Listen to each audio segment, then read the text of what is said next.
ముఖ్యంగా భార్య యొక్క ప్రాపర్టీస్ అంటే ఏమిటి, భార్యకి ఏ ఏ రకాలుగా ప్రాపర్టీని వచ్చే అవకాశం ఉంటే మనం తెలుసుకుంటే మిగిలిన విషయాలకు మనం వెళ్ళే ప్రయత్నం చేద్దాం. ఇక్కడ భార్యాభర్తల మధ్యలో భర్తకు ఏ రకాలుగా వస్తుందో అందరూ తెలిసిన విషయమే. తన సెల్ఫ్ ఎక్వైర్డ్ ప్రాపర్టీ లేకపోతే తన యాన్సెస్ట్రల్ ప్రాపర్టీ తన వారసత్వంగా వచ్చేది భర్తకు వస్తుంది. కానీ భార్యకి భర్తకు 2 రకాలుగా వస్తే భార్యకు మాత్రం 4 రకాలుగా ప్రాపర్టీ వస్తుంది. అవునండి.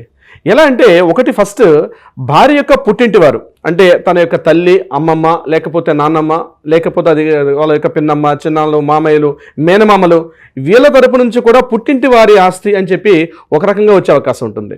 నెంబర్ 2 ఏంటంటే తన సెల్ఫ్ ఎక్వైర్డ్ ప్రాపర్టీ, తను ఏ ఏ రకాలుగా తన జాబ్ చేసో లేకపోతే బిజినెస్ చేసో ఆ రకంగా సంపాదించుకున్నటువంటి ఒక ప్రాపర్టీని కూడా సెల్ఫ్ ఎక్వైర్డ్ ప్రాపర్టీ. మూడవది ఆమెకు వచ్చినటువంటి స్త్రీధనం అంటారు. పెళ్లి సందర్భాల్లో ఆ యొక్క మేనమామ కానీ లేకపోతే బంధువులు కానీ స్నేహితులు కానీ పెట్టినటువంటి ఆ చదివింపులు కావచ్చు, లేకపోతే కొన్ని చోట్ల కాస్త పెద్ద కుటుంబాలు ఏం చేస్తారంటే ప్రాపర్టీని కూడా రాసిస్తారు. సో 3 రకంగా ఆమెకు ఆ రకంగా వచ్చే అవకాశం ఉంటుంది.